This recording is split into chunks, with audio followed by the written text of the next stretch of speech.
यह घटना उस समय की है जब भारत में अंग्रेजों का शासन था। एक बार एक संत स्वामी रमेश चंद्र जी बिहार की यात्रा पर थे, तो उन्होंने मार्ग में एक अंग्रेज को सन्यासियों के वस्त्र में देखा। यह देखकर उनको बड़ा आश्चर्य हुआ।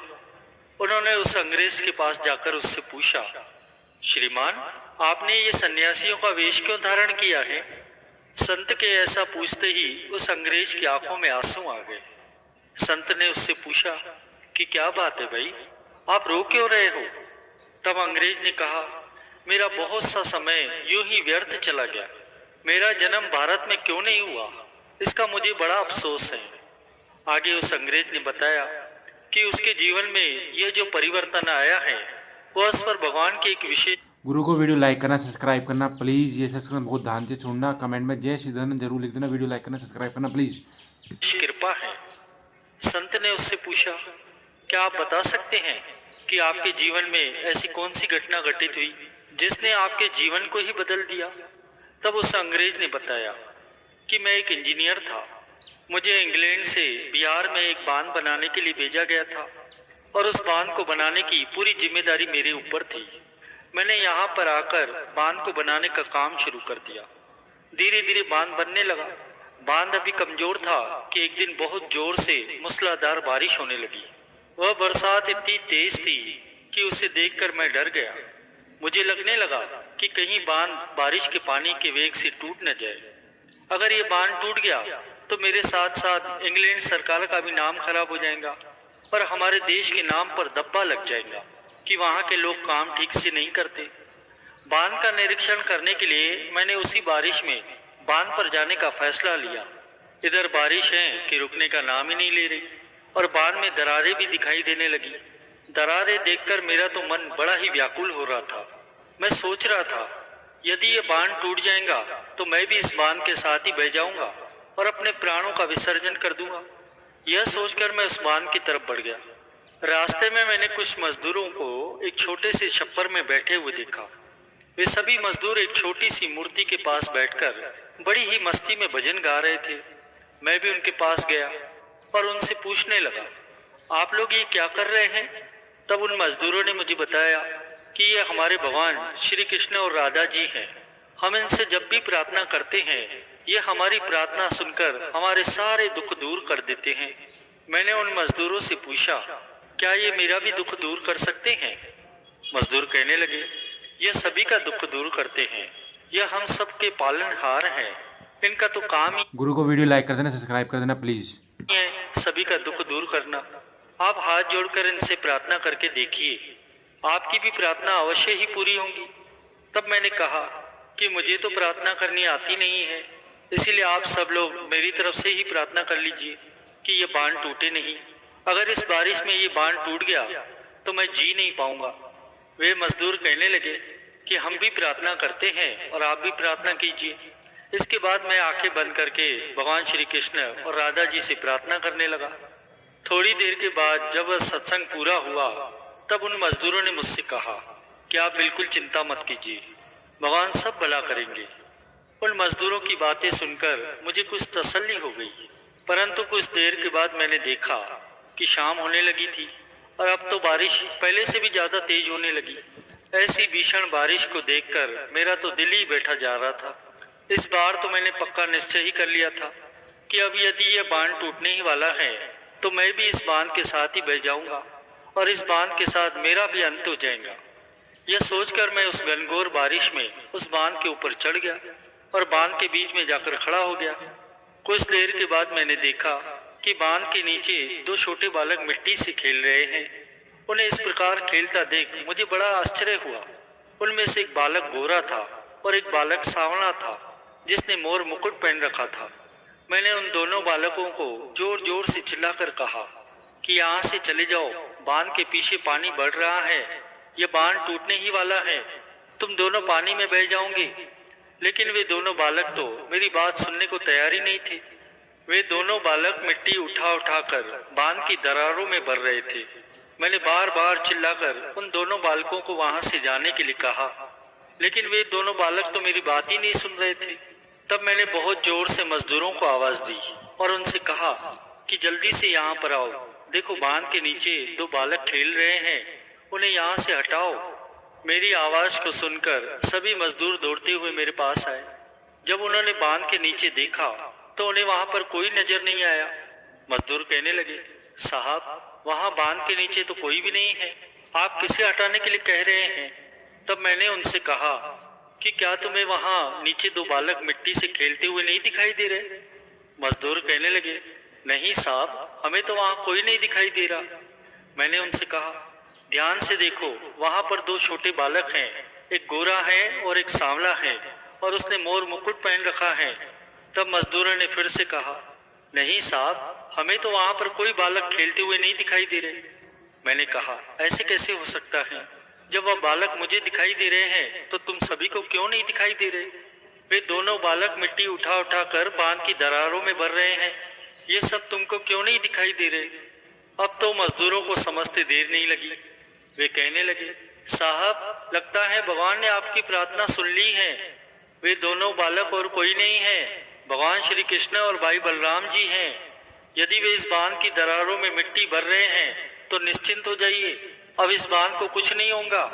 भगवान श्री कृष्ण ने आपकी प्रार्थना सुन ली है, तभी तो आपको उनके दर्शन हो रहे हैं और वह हमें दिखाई नहीं दे रहे। वे आपकी प्रार्थना सुनकर आपकी रक्षा करने आए हैं। मुझे उन मजदूरों की बातों पर बिल्कुल भी विश्वास नहीं हो रहा था।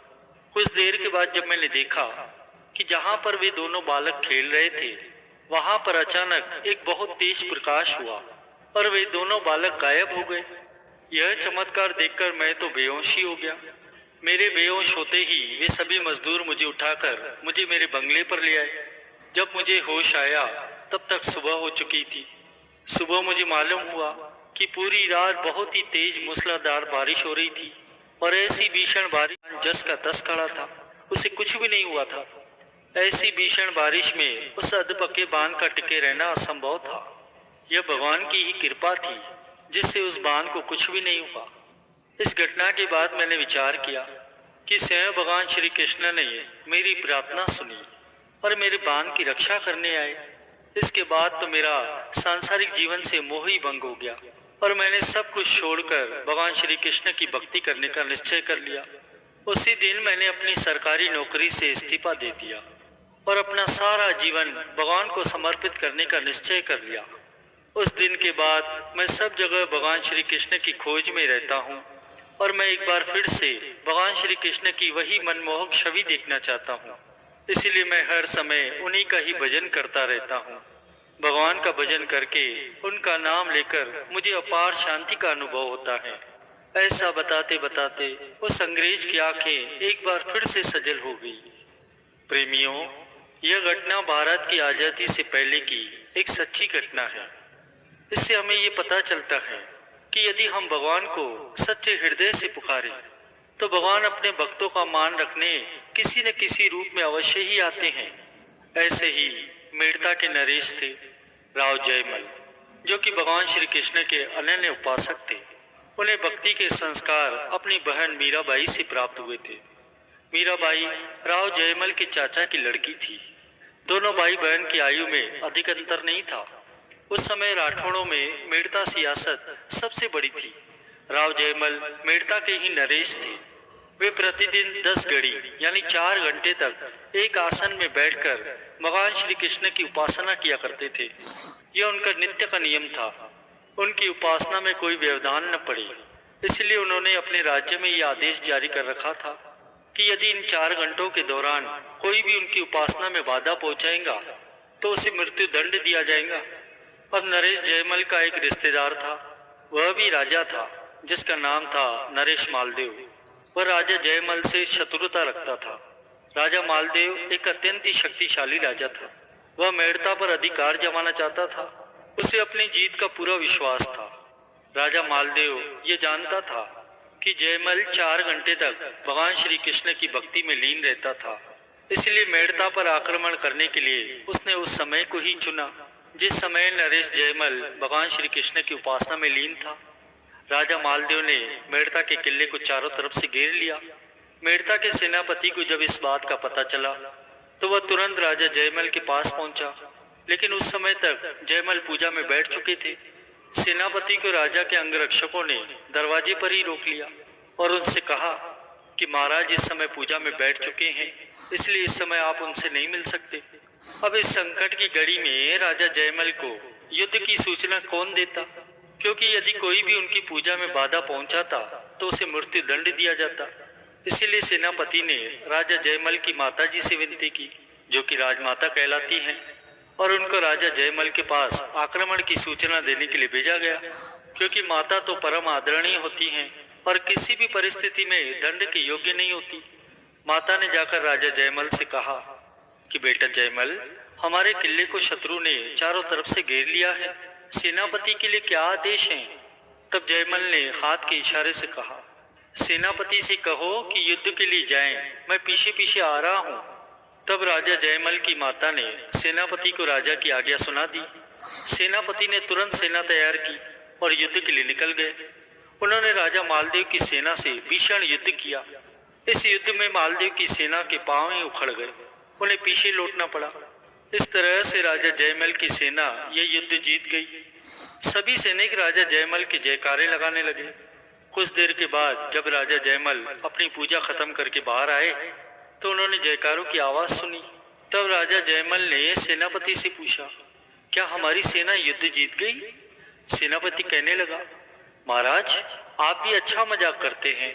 आज आप ही के पराक्रम के कारण युद्ध में शत्रु सेना के शक्के छूट गए और हमने बड़ी आसानी से युद्ध जीत लिया। जयमल कहने लगे, सेनापति जी, मैंने कोई युद्ध नहीं किया, मैं तो भीतर पूजा में लीन था। सेनापति कहने लगा, महाराज ऐसा कैसे हो सकता है? आप ही ने तो कहा था कि सेना लेकर चलो, मैं पीछे पीछे आ रहा हूँ। फिर आप कुछ ही देर में वहां पर आ गए।